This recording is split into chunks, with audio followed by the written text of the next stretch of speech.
Okay, നമ്മുടെ next topic എന്ന് പറയുന്നത് സർക്യൂട്ട് സ്വിച്ചിങ് ആണ്.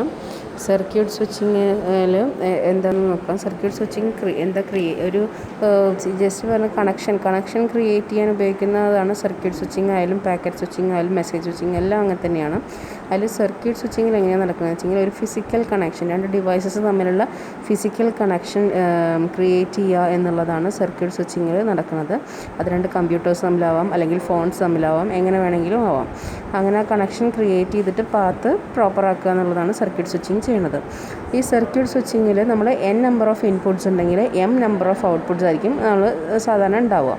അപ്പോൾ അതിന് ആ ലിങ്കിന് ഇൻപുട്ട് ലിങ്കിനും ഔട്ട്പുട്ട് ലിങ്കിനും ഇടയിൽ എങ്ങനെ കണക്ഷൻ പ്രൊവൈഡ് ചെയ്യുന്നു, n/n folded connection lines full duplex മോഡിലാണ്. നമ്മൾ ഫുൾ ഡ്യൂപ്ലെക്സ് എന്ന് പറഞ്ഞാൽ നിങ്ങൾക്കറിയാലോ, ബൈ ഡയറക്ഷണൽ മോഡായിരിക്കും. അതിൽ എങ്ങനെയാണത് കണക്ട് ചെയ്യുന്നത്, അതിൻ്റെ കണക്ഷൻ എങ്ങനെയാണ് എന്നുള്ള കാര്യങ്ങൾ ഡയഗ്രാമുകളാണ് അടുത്ത സ്റ്റെപ്പിൽ വരുന്നത്. അതിന് മുന്നേ സർക്യൂട്ട് സ്വിച്ചിങ്ങിന് നമ്മൾ രണ്ട് ടെക്നോളജീസായിട്ട് ഡിവൈഡ് ചെയ്തിട്ടുണ്ട്. സ്പേസ് ഡിവിഷൻ സ്വിച്ചിങ്ങും ടൈം ഡിവിഷൻ സ്വിച്ചിങ്ങും. നിങ്ങൾ മൾട്ടിപ്ലക്സിങ് പഠിച്ചിട്ടുണ്ടാവും. സ്പേസ് ഡിവിഷനും മൾട്ടിപ്ലക്സിങ്ങും ടൈം ഡിവിഷൻ മൾട്ടിപ്ലക്സിങ്ങും ഒക്കെ പഠിച്ചിട്ടുണ്ടാവും. അതിൻ്റെ സെയിം തന്നെയാണ്. അതിൽ ആ മൾട്ടിപ്ലക്സിങ്ങിന് പകരം സ്വിച്ചിങ് ആണെന്നുള്ള വ്യത്യാസം മാത്രമേ ഉള്ളൂ. ഓക്കെ, സർക്യൂട്ട് സ്വിച്ച് നെറ്റ്വർക്കിൻ്റെ ഡയഗ്രാണത്. ഇതിൽ എന്താ ചെയ്യുന്നത് വെച്ചെങ്കിൽ കുറേ കേബിൾസ് വെച്ച് കണക്ട് ചെയ്യാതെ, ഇപ്പോൾ എയിൽ നിന്ന് DC, ഇപ്പോൾ നമ്മൾ സെൻറ്റർ സൈഡ് ABC എന്ന് പറഞ്ഞ 3 സിസ്റ്റം, റിസീവർ സൈഡ് DEFG എന്ന് പറഞ്ഞ 4 സിസ്റ്റം ഉണ്ട്. ഓക്കെ, ഇപ്പോൾ എയിൽ നിന്ന് നമുക്ക് ഇത് എല്ലാ സിസ്റ്റത്തിലേക്കും നമുക്ക് ഡാറ്റ പാസ് ചെയ്യാൻ പറ്റും. ബിയിൽ നിന്നും എല്ലാ സിസ്റ്റത്തിലേക്കും ഡാറ്റ, സിയിൽ നിന്നും പറ്റും. അപ്പോൾ നമ്മൾ കുറേ കേബിൾസ് യൂസ് ചെയ്തിട്ട് കണക്ട് ചെയ്യുന്നതിന് പകരം ഇവർ ആ നെറ്റ്വർക്കിനകത്ത് ഓരോ സ്വിച്ചസ് ക്രിയേറ്റ് ചെയ്യണം. എന്നിട്ട് ആ പർട്ടിക്കുലർ സ്വിച്ചസ് വഴി ഓരോ സിസ്റ്റത്തിലേക്ക് പാസ് ചെയ്യണം. ഇപ്പോൾ സ്വിച്ച് എയിൽ നിന്ന് 1, 2, 3 വഴി ഡിയിലേക്ക് പോകുന്നു. ഓക്കെ, അതേപോലെ തന്നെ നമുക്ക് ഇയിലേക്ക് പോകണമെങ്കിൽ നമുക്ക് ആ സ്വിച്ച് ജസ്റ്റ് ഷിഫ്റ്റ് ചെയ്ത് കൊടുക്കുക. അതിനകത്ത് 3 സ്വിച്ചസ് ഉണ്ടെങ്കിൽ ആ സ്വിച്ചിൽ നിന്ന് ഏതെങ്കിലും ഷിഫ്റ്റ് ചെയ്ത് കൊടുത്തിട്ട് നമുക്കങ്ങനെ പാസ് ചെയ്യാം. ഓക്കെ, ഇപ്പോൾ സർക്യൂട്ട് സ്വിച്ചിൻ്റെ തന്നെയാണ് ആ ഡയഗ്രത്തിന് നമ്മൾ ഒന്നും കൂടെ ഒന്ന് സിംപ്ലിഫൈ ചെയ്ത് റെപ്രസെൻറ്റ് ചെയ്തിരിക്കുന്നത്. സെക്കൻഡ് വൺ ഒറ്റ കണക്ഷൻ ഉണ്ടാവുള്ളൂ. അതിൽ നിന്ന് നമുക്ക് എത്ര ഡാറ്റ വേണമെങ്കിൽ n നമ്പർ ഓഫ് ഇൻപുട്ട്സും നമുക്ക് m number of output create ചെയ്യാം. ടെലിഫോൺ ലൈൻസും അതേപോലെ തന്നെയാണ്. ഒരു ബേസ് സ്റ്റേഷനിൽ നമുക്ക് ആ ബേസ് സ്റ്റേഷനിൻ്റെ അവിടെ നിന്ന് നമുക്ക് എത്ര സബ്സ്റ്റേഷൻസും ക്ലയൻസിനെയും നമുക്ക് ക്രിയേറ്റ് ചെയ്യാൻ പറ്റും. ഓക്കെ, ഇനി എന്താണ് space division switches? Actually circuit switching എന്ന് പറയുന്നത് ശരിക്കും പറഞ്ഞാൽ അനലോഗിന് വേണ്ടിയിട്ടാണ് ഏർലി സ്റ്റേജസിൽ യൂസ് ചെയ്തിരുന്നത്. പക്ഷേ ഇപ്പോൾ അനലോഗിനും ഡിജിറ്റൽ വർക്കിനും വേണ്ടി നമുക്ക് യൂസ് ചെയ്യാൻ പറ്റും. സ്പേസ് ഡിവിഷൻ എന്ന് പറഞ്ഞിട്ടുണ്ടെങ്കിൽ സർക്യൂട്ടിനകത്തുള്ള പാത്തിനെ separated from each other spacious ആയിട്ട് സെപ്പറേറ്റ് ചെയ്തുകൊണ്ടിട്ട് ചെയ്യുന്ന സർക്യൂട്ട് സ്വിച്ചിങ് ആണ് സ്പേസ് ഡിവിഷൻ സ്വിച്ചിങ് എന്ന് പറയുന്നത്. ഇതിനകത്ത് നമ്മളങ്ങനെ സ്പേസ് അലോട്ട് ചെയ്യാൻ വേണ്ടി നമ്മൾ ഉപയോഗിക്കുന്നത് ഒന്ന് ക്രോസ് ബാർ, പിന്നെ മൾട്ടി സ്റ്റേജസ്. ഓക്കെ, ഈ ക്രോസ് ബാർ എന്ന് പറയുന്നത് ഇതിന് അകത്ത് നമ്മൾ സ്പേസ് അലോക്കേറ്റ് ചെയ്യുമ്പോൾ ഓരോ പോയിൻറ്റും ഓരോ ജോയിൻറ്റിലും നമ്മൾ ഓരോ ക്രോസ് പോയിൻ്റ് സെറ്റ് ചെയ്യും. അതായത് ഇപ്പം n/m ക്രോസ് പോയിൻ്റ്, ഇപ്പോൾ n ഇൻപുട്ട്സും m ഔട്ട്പുട്ട്സും ഉണ്ടെങ്കിൽ നമുക്ക് n/m ക്രോസ് പോയിൻറ്റ്സ് ആവശ്യമാണ്. അതായത് 3 ഇൻപുട്ട് ലൈനും 4 ഔട്ട്പുട്ട് ലൈനും വരികയാണെങ്കിൽ 4×3 12 ക്രോസ് പോയിൻറ്റ്സ്. അതാണ് ഇതിൻ്റെ ഒരു ഡിസഡ്വാൻറ്റേജും. ഏറ്റവും കൂടുതൽ ക്രോസ് പോയിൻറ്റ്സ് നമുക്ക് ആവശ്യമായിട്ട് വരുന്നു എന്നുള്ളതാണ് ഇതിൻ്റെ ഏറ്റവും വലിയൊരു ഡിസഡ്വാൻറ്റേജ് ആയിട്ട് പറയുന്നത്. ഓക്കെ, ഈ ഡിസഡ്വാൻറ്റേജിനെ നമുക്ക് ഓവർകം ചെയ്യാൻ വേണ്ടിയിട്ടാണ് മൾട്ടി സ്റ്റേജ് സ്വിച്ചിങ് വന്നത്. മൾട്ടി സ്റ്റേജ് സ്വിച്ചിങ്ങിൽ എന്താ ചെയ്യുന്നത് വെച്ചെങ്കിൽ ഈ ക്രോസ് പോയിൻറ്റ്സിൻ്റെ എണ്ണം കുറച്ചു. അതിന് പകരം നമ്മൾ ഇൻപുട്ട് ലൈൻസിനും ഔട്ട്പുട്ട് പാസ് ചെയ്യുന്നതിന് 3 സ്റ്റേജസായി ഡിവൈഡ് ചെയ്തു. സ്റ്റേജ് 1, സ്റ്റേജ് 2, സ്റ്റേജ് 3 എന്ന് പറഞ്ഞാൽ 3 സ്റ്റേജസായി ഡിവൈഡ് ചെയ്തു. ഈ സ്റ്റേജ് 1 എന്ന് പറയുന്നത് നമ്മൾ ഇൻപുട്ട് സ്റ്റാർട്ട് ചെയ്യുന്ന ഏരിയ, സ്റ്റേജ് 3 എന്ന് പറയുന്നത് നമ്മൾ ഔട്ട്പുട്ട് പാസ് ചെയ്യുന്ന ഏരിയ, അതിൻ്റെ ഇൻ ബിറ്റ്വീനിൽ സ്റ്റേജ് 2 എന്ന് പറഞ്ഞിട്ട് ഒരെണ്ണം പ്രൊവൈഡ് ചെയ്തു. അപ്പോൾ ഈ സ്റ്റേജ് 2ൻ്റെ കണക്ഷനിൽ ഇപ്പോൾ രണ്ട് സ്വിച്ചസാണ് പ്രൊവൈഡ് ചെയ്യുന്നത് വെച്ചെങ്കിൽ ഈ 2 സ്വിച്ചസ് വെച്ചിട്ട് ഇൻപുട്ട് ലൈനിൽ നിന്ന് 2 ഔട്ട്പുട്ട് ഈ ഇൻ്റർമീഡിയറ്റ് ആയിട്ടുള്ള സ്റ്റേജ് 2ലേക്ക് പോവും. അവിടെ നിന്ന് സ്റ്റേജ് 2 ഇൻ്റർമീഡിയറ്റ് ആയ സ്റ്റേജ് 2ൽ നിന്ന് നമുക്ക് എത്ര ഔട്ട്പുട്ട് ലൈൻസ് ഉണ്ടോ അത്രയും ലൈൻസ് അവിടെ നിന്ന് പുറത്തേക്ക് പോകും. ഓക്കെ, അപ്പോൾ ഈ ഇൻ്റർമീഡിയറ്റിൽ ഈ 2 ആൾക്കാർ വെച്ചിട്ട് നമുക്ക് എത്ര സിസ്റ്റത്തിനെ വേണമെങ്കിലും നമുക്ക് കണക്ട് ചെയ്യാം. ഫ്രം ഇൻപുട്ട് സൈഡ് സ്റ്റേജ് 1ലും സ്റ്റേജ് 3ലും നമുക്ക് എത്ര സിസ്റ്റത്തിനെ വേണമെങ്കിലും നമുക്ക് കണക്ട് ചെയ്യാൻ സാധിക്കും. ഓക്കെ, അങ്ങനെ അതുകൊണ്ട് തന്നെ ക്രോസ് പോയിൻറ്റ്സിൻ്റെ അളവ് കുറഞ്ഞു, നമുക്ക് വളരെ സിമ്പിളായിട്ട് 1/3 ആയിട്ട് കുറഞ്ഞു എന്ന് വേണമെങ്കിൽ പറയാം. ഓക്കെ, ഇപ്പോൾ 5 ഇൻപുട്ടൊക്കെ ഉണ്ടെങ്കിൽ 5 × 3 15 എണ്ണം എന്ന രീതിയിലൊക്കെ നമുക്ക് ഔട്ട്പുട്ട്, അതായത് ഫസ്റ്റ് സ്റ്റേജിൽ സ്വിച്ചസ് ഇൻപുട്ട് എങ്ങനെ പറയാം, അതായത് നമുക്കിപ്പം ക്രോസ് പോയിൻറ്റ്സിൻ്റെ കാര്യം പറയുകയാണെങ്കിൽ 3 ഇൻപുട്ടും 5 ഔട്ട്പുട്ടും ഉണ്ടെങ്കിൽ 5 × 3 15 എണ്ണം വേണ്ടിടത്ത് നമുക്കതിനെ വളരെ ചുരുക്കിയൊരു 10 എണ്ണമായിട്ട് വേണമെങ്കിൽ കുറയ്ക്കാം എന്നുള്ള രീതിയിലായിട്ട് ഈ മൾട്ടി സ്റ്റേജ് സ്വിച്ചസ് നമുക്ക് ഹെൽപ്പ് ചെയ്തു.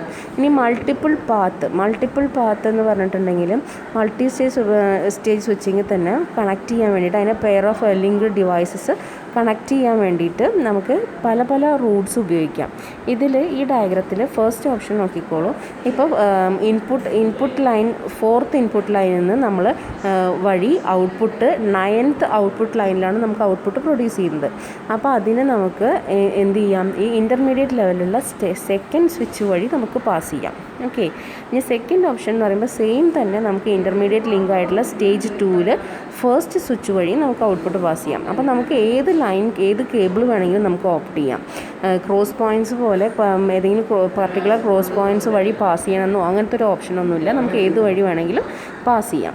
ഓക്കെ, അതേപോലെ തന്നെ അതിലടുത്ത് വരുന്നൊരു മെയിൻ ഇമ്പോർട്ടൻ്റ് ആയിട്ടുള്ളൊരു കാര്യമാണ് ബ്ലോക്കിംഗ് എന്ന് പറഞ്ഞിട്ടുണ്ടെങ്കിൽ number of cross points reduce ചെയ്യുക. അതായത് നമ്മൾക്ക് ഹെവി ട്രാഫിക് വരുന്ന സമയത്ത് ക്രോസ് പോയിൻറ്റ്സിൻ്റെ എണ്ണം കൂടിക്കഴിഞ്ഞാൽ ഹെവി ട്രാഫിക്കും കൂടെ ആകുമ്പോൾ ഡാറ്റ പാസ് ചെയ്യാൻ ഭയങ്കര കോംപ്ലിക്കേഷനാണ്. ആ ക്രോസ് പോയിൻറ്റ്സ് ഒക്കെ ഓവർകം ചെയ്ത് പോകുകയെന്ന് പറഞ്ഞു കഴിഞ്ഞാൽ അപ്പോൾ അങ്ങനെ ആ ക്രോസ് പോയിൻറ്റ്സിനെ റെഡ്യൂസ് ചെയ്യുന്ന ആ ഫെനോമിനൻ, ഹെവി ട്രാഫിക്കിൽ ക്രോസ് പോയിൻറ്റ്സിനെ റെഡ്യൂസ് ചെയ്യുന്ന ഫെനോമിനൻ അല്ലെങ്കിൽ ആ പ്രോസസ്സിനെ പറയുന്ന പേരാണ് ബ്ലോക്കിംഗ് എന്ന് പറയുന്നത്.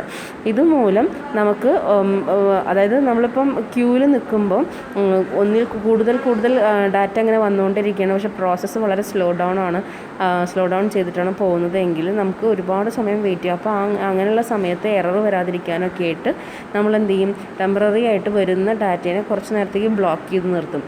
കറൻ്റ്ലി വർക്ക് ചെയ്യുന്നത് ഫിനിഷ് ചെയ്ത് പോയതിൻ്റെ ശേഷം വർക്ക് ചെയ്യുക എന്നുള്ള രീതിയിൽ. അതാണ് ബ്ലോക്കിംഗ് എന്ന് പറയുന്നത്. ഇനി ടൈം ഡിവിഷൻ സ്വിച്ചസ് എന്ന് പറഞ്ഞാൽ ബേസ്ഡ് ഓൺ ടൈം ഷെഡ്യൂൾ, ടൈമിനെ ബേസ് ചെയ്തുകൊണ്ട് ചെയ്യുന്ന ടൈം ഡിവിഷൻ മൾട്ടിപ്ലെക്സിങ് ഉണ്ടല്ലോ, അത് വെച്ചിട്ടാണ് ടൈം ഡിവിഷൻ അച്ചീവ് ചെയ്തിരിക്കുന്നത്. അതിന് 2 പോപ്പുലർ മെത്തേഡ്സാണ് ടൈം ഡിവിഷൻ മൾട്ടിപ്ലെക്സിങ്ങിലുള്ളത്. ഒന്ന് ടൈം സ്ലോട്ട് ഇൻ്റർചേഞ്ചും ഒന്ന് TDM ബസ്സും. എങ്ങനെ അത് വെച്ച് ആ 2 ടെക്നോളജീസ് അല്ലെങ്കിൽ ആ 2 മെത്തേഡ്സ് വെച്ചിട്ടാണ് ഇവിടെ സ്വിച്ചിങ് പറയണത്. അതിൽ ടൈം സ്ലോട്ട് ഇൻ്റർചേഞ്ചിൽ എങ്ങനെയാണെന്ന് വെച്ചെങ്കിൽ പറയുന്നത് എന്താ വെച്ചെങ്കിൽ, അതായത് ഓരോന്നിനെയും ടൈം ഡ്യൂറേഷൻ കൊടുത്തിട്ട് ഔട്ട്പുട്ടിലേക്ക് കൊടുക്കാൻ വേണ്ടിയിട്ട് ഡാറ്റ സെൻഡ് ചെയ്യുമ്പോൾ ആ ഇൻപുട്ട് ലൈൻ ടു ഔട്ട്പുട്ട് ലൈനിലേക്ക് പാസ് ചെയ്യുന്ന സമയത്ത് ടൈം ഡ്യൂറേഷൻ സെറ്റ് ചെയ്തിട്ട് ചെയ്യുന്നതാണ്.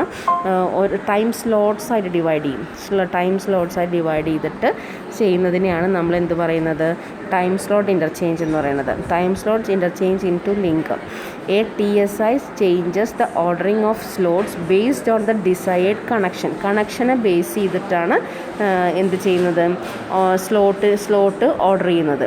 If it changes the order of data from ABCD to CDBA, അങ്ങനെ എന്ത് വേണമെങ്കിലും നമുക്കത് ചേഞ്ച് ചെയ്യാം.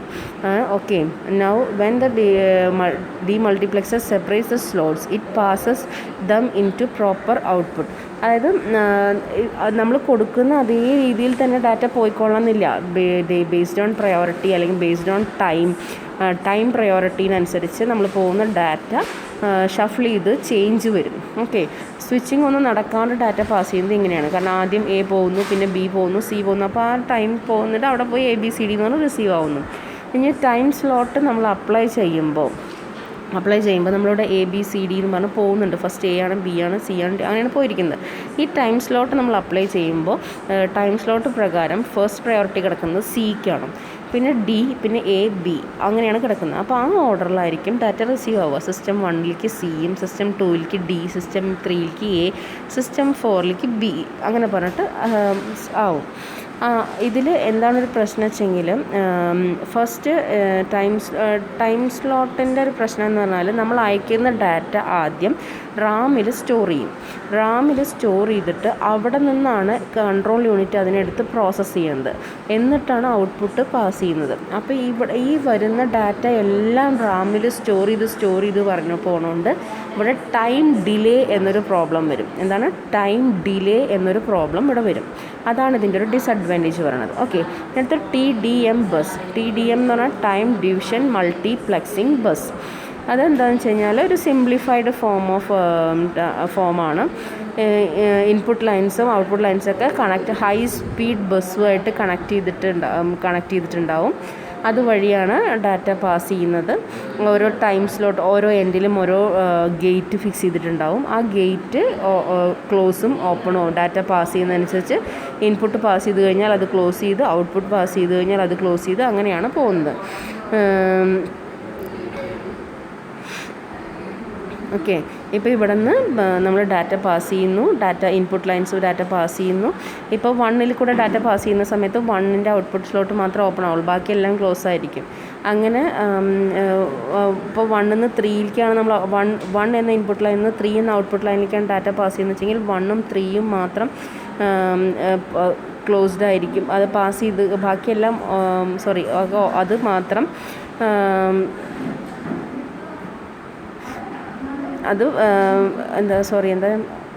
ഓക്കെ. അപ്പോൾ നമ്മൾ first time slot input gate 1 and output gate 3 അത് രണ്ടും ക്ലോസ് ആയിരിക്കുകയാണെങ്കിൽ നമ്മളത് പാസ് ചെയ്യുന്ന സമയത്ത് ആ 2 ഗേറ്റ് മാത്രം ഓപ്പൺ ആയിട്ട് ഡാറ്റ പാസ് ചെയ്യും, ബാക്കിയെല്ലാം ക്ലോസ്ഡ് ആയിരിക്കും. ഓക്കെ, ഇതിൽ ഈ സെൻറ്ററിൽ തിക്കായിട്ട് കൊടുത്തിരിക്കുന്നതാണ് ബസ് എന്ന് പറയുന്നത്. ഈ ബസ്സിലേക്കാണ് എല്ലാ സിസ്റ്റംസും കണക്ട് ചെയ്തിരിക്കുക. പക്ഷേ ഓരോ സിസ്റ്റത്തിനും സെപ്പറേറ്റ് ആയിട്ട് ഓരോ ഗേറ്റ് വേ കൊടുത്തിട്ടുണ്ടാവും. അതാണ് ഇവിടെ സർക്യൂട്ട് ഡയഗ്രത്തിൽ നമ്മൾ കാണിക്കുന്ന പോലെ, നമ്മൾ ഫിസിക്സിലൊക്കെ സർക്യൂട്ട് ഡയഗ്രത്തിൽ കാണിക്കുന്ന പോലെ നമ്മളിവിടെ കാണിച്ചിരിക്കുന്നതാണ്. അപ്പോൾ ഡാറ്റ പാസ് ചെയ്യുന്ന സമയത്ത് അത് ഓപ്പൺ ആയിരിക്കും, പാസിങ് കഴിഞ്ഞ് കഴിഞ്ഞാൽ അത് ക്ലോസ് ചെയ്യും. ഓക്കെ, ഇങ്ങനെയാണ് കാണിച്ചിരിക്കുന്നത്. ഇനി ഇത് രണ്ടും കൂടെ നമ്മൾക്കിപ്പോൾ ടൈം ഡിവിഷനും നമുക്ക് ഡിസഡ്വാൻറ്റേജ് പറഞ്ഞു, സ്പേസ് ഡിവിഷനും നമ്മൾ ഡിസഡ്വാൻറ്റേജ് പറഞ്ഞു. സ്പേസ് ഡിവിഷൻ്റെ അഡ്വാൻറ്റേജ് എന്താണെന്ന് പറഞ്ഞു കഴിഞ്ഞാൽ ഇൻസ്റ്റൻറ്റേനിയസ് ആണ്, പെട്ടെന്ന് നമുക്ക് ക്രിയേറ്റ് ചെയ്യാൻ സാധിക്കും. ഇപ്പോൾ ഡിസഡ്വാൻറ്റേജ് എന്ന് പറഞ്ഞു കഴിഞ്ഞാൽ ക്രോസ് പോയിൻറ്റ്സ് കൂടുതൽ വേണം എന്നുള്ളതാണ് ഏറ്റവും വലിയ ഡിസഡ്വാൻറ്റേജ് എന്ന് പറയുന്നത്. അതുകാരണം ഏത് നേരം നമുക്ക് ബ്ലോക്കിംഗ് എന്നൊരു പ്രോസസ്സ് ചെയ്യേണ്ടി വരും. അതുപോലെ ടൈമിൻ്റെ അഡ്വാൻറ്റേജ് എന്ന് പറയുന്നത് ക്രോസ് പോയിൻറ്റ്സിൻ്റെ എണ്ണം കുറവാണ്. പക്ഷേ ഡിസഡ്വാൻറ്റേജ് എന്ന് പറയുന്നത് ഓരോന്നും ഡാറ്റയും റാമിൽ സ്റ്റോർ ചെയ്ത് പോകുന്നത് കൊണ്ട് ഡിലേ ക്രിയേറ്റ് ചെയ്യണം. ഓക്കെ, അപ്പോൾ ഇത് രണ്ടും കൂടെ കമ്പൈൻ ചെയ്തിട്ട് പ്രോസസ്സ് ചെയ്യുമ്പോൾ എന്താ വെച്ചെങ്കിൽ ഇത് രണ്ടിൻ്റെയും ഡിസഡ്വാൻറ്റേജ്, ഒരാളുടെ ഡിസഡ്വാൻറ്റേജ് ക്രോസ് പോയിൻറ്റ്സ് കൂടുതലാണെന്നുള്ളതാണ്, ഒരാളുടെ ടൈം ഡിലേ ആണ്. ഇത് രണ്ടിനെയും കൂടെ ഒപ്റ്റിമൈസ് ചെയ്തിട്ട് ഈ ഡിലേനെയും അതുമാതിരി ക്രോസ് പോയിൻറ്റ്സിൻ്റെ പ്രോബ്ലത്തിനെയും ഓവർകം ചെയ്ത് രണ്ടും കൂടെ മേർജ് ചെയ്ത് വർക്ക് ചെയ്യുമ്പോൾ ഒരു 3-4 ടൈപ്പിൽ അത് വർക്ക് ചെയ്യുക. ഒന്ന് പറയുന്നത് ടൈം, സ്പേസ്, ടൈം. ആദ്യം ഇൻപുട്ട് സൈഡിൽ ടൈമിൻ്റെ വർക്ക് ചെയ്യും, പിന്നെ പ്രോസസ് ടൈമിൽ സ്പേസിൻ്റെ വർക്ക് ചെയ്യും, പിന്നെ ഔട്ട്പുട്ട് സൈഡ് ടൈമിൻ്റെ വർക്ക് ചെയ്യും. Next time, space, time. അങ്ങനെ ആകുമ്പോൾ ഇൻപുട്ട് സൈഡിൽ ടൈമും പ്രോസസ് ടൈമിൽ രണ്ട് തവണ സ്പേസിൻ്റെ വർക്ക്, അല്ലെങ്കിൽ ഔട്ട്പുട്ട് സൈഡിൽ സ്പേസും ടൈമും, അങ്ങനെ ഒരു 4 ടൈപ്പായിട്ട് കാറ്റഗറി ഡിവൈഡ് ചെയ്തിട്ടുണ്ട്. അപ്പോൾ ഇവിടെ കൊടുത്തിരിക്കുന്ന ഡയഗ്രാം എന്ന് പറയുന്നത് ടൈം, സ്പേസ്, ടൈം എന്നുള്ള ഡയഗ്രാമാണ്.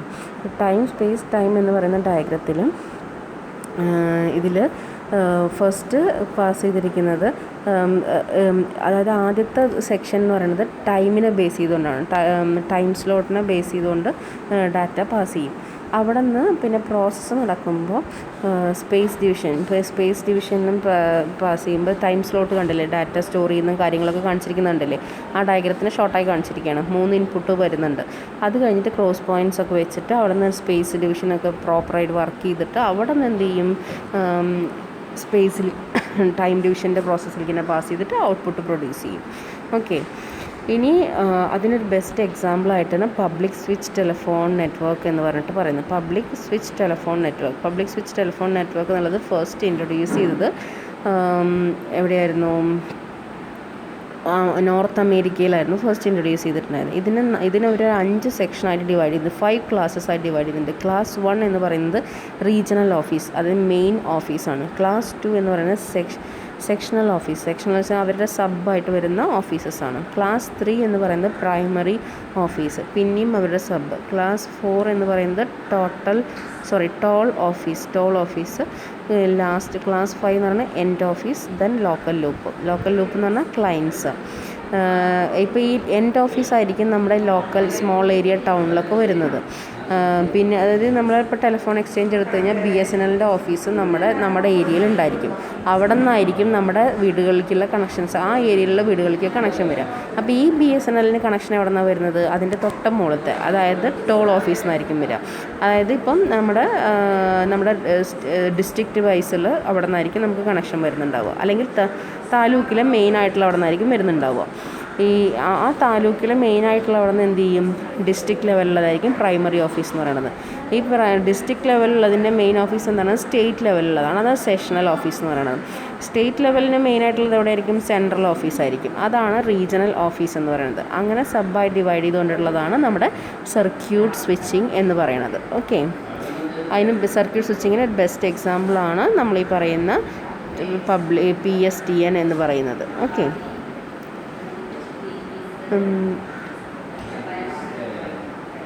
ഇത്രയും കാര്യങ്ങളാണ് നമ്മളെ സർക്യൂട്ട് സ്വിച്ചിങ്ങിനകത്ത് വരുന്നത്. മനസ്സിലായി ഉണ്ടാവുമെന്ന് വിചാരിക്കുന്നു. എന്തെങ്കിലും ഡൗട്ടൊക്കെ ഉണ്ടെങ്കിൽ ചോദിക്കുക. ഓക്കെ.